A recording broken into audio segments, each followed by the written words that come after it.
Today, we're having a showdown between two titans of the cubing world. This is bigger than Max versus Felix. This is even bigger than Timon versus Max. Today, the showdown is between the Weilong V9 and the Tornado V3. And we're going to be finding out which cube is the right choice for you. So let's get straight into this. Alright, let's kick off this comparison by looking at some features of both these cubes and also going over some details. So starting off with the Weilong, this cube comes in at $43 compared to the Tornado, which comes in at $33, so $10 difference between them.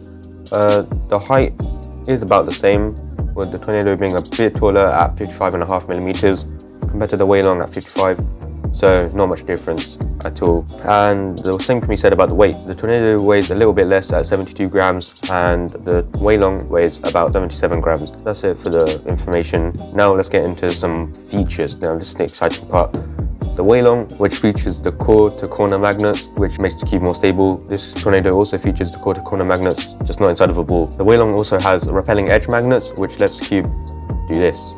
Okay, why is it not working now? There you go, see, just kind of, it usually fixes itself into place. Why is it not doing it? It fixes itself into place, it doesn't do it everywhere for some reason.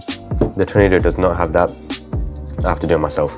That's not too much of a big issue for the Tornado. It's not like a necessary feature, but it's cool that this cube has it. The Tornado also features adjustable magnets, but the only problem with these is you have to adjust every side of the edge. So that's 24 magnets that you have to adjust, which is a bit annoying compared to the Weilong, which does not have adjustable magnets. That could be a positive for some people, that could be a negative for some people. For me, I don't really like changing the magnets, so I like that. Both these cubes feature a dual adjustment system. The Weilong is just using the same one that Mo's been using for years, so I think everyone knows how to use it. It's nice and simple as well. The Tornado is a little bit less simple. I don't remember which way anything works. One of the ways that you turn it controls the springs, and the other way controls the axis distance, which the axis distance is corner cutting. I don't think it's too great on the Tornado compared to the Weilong. I mean, look at that.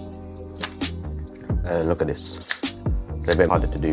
And the axis distance also controls how loose the cube is. I think it does a good job at keeping the cube nice and simple to use instead of the screw, which is a bit harder if you want to get even settings on every single side. But yeah, that's it for all the features. Let's move on. Alright, moving on to the feeling of both these cubes. This is something that's pretty important for a lot of people. And I would also recommend watching other people's videos on both these cubes because they might think the cube feels a bit different from what I think. But the Tornado, for me, it feels really smooth. I don't want to say buttery, but that's what it feels like. It's pretty controllable. It's not too fast, but I'm not trying to say it's slow. I think it's like about the perfect speed for most people. On the other hand, the Weilong, did you see that? That was a U4. It's very fast. When I got out of the box, it was even faster than what it is now. But with setup, it does become a lot more controllable, and that's why I kind of prefer this cube a bit more. Still keeps the speed after setup. But yeah, the Weilong V9 also feels a bit more bumpy, I'd say, when you turn it. And I think that's due to the repelling edge magnet. It kind of like gives a bump every time you turn. I hope you know what I mean. It gives like a little bump every time you turn the cube, which the Tornado does not have at all. It's just smooth. Yeah, that's about all I can say for the feeling. Alright, so performance is a pretty key aspect for people when they're buying cubes, and these two cubes, they definitely perform. The Tornado has been the cube that set the 3.13 world record single by Max Park. It also set the national record average of my country, the United Kingdom. The national record average was set by James Alonso using the Tornado V3. The Weilong, I haven't seen too many top people switch to it yet. I know maybe it's because it's newer, but is a very good performer. Just before I filmed this video, actually, I got a sub-9 average, or a couple of sub-9 averages, which is not normal for me.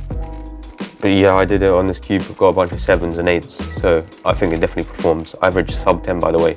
These two are definitely good performers. Personally, I like the performance of this, but it seems like a lot more people like the performance of the Tornado a lot more. But yeah, it's all down to personal preference. I would recommend trying out both of these cubes, maybe in a competition, maybe from a friend, before you decide which one to buy. Alright, so that's going to be it on my video comparing these two cubes. Remember that this is all down to personal preference on which one you pick, so you can look at all the stuff I said about these cubes again and watch other people's videos just to see what they think as well. Yeah, that's going to be it, and I'll catch you in the next one. Bye.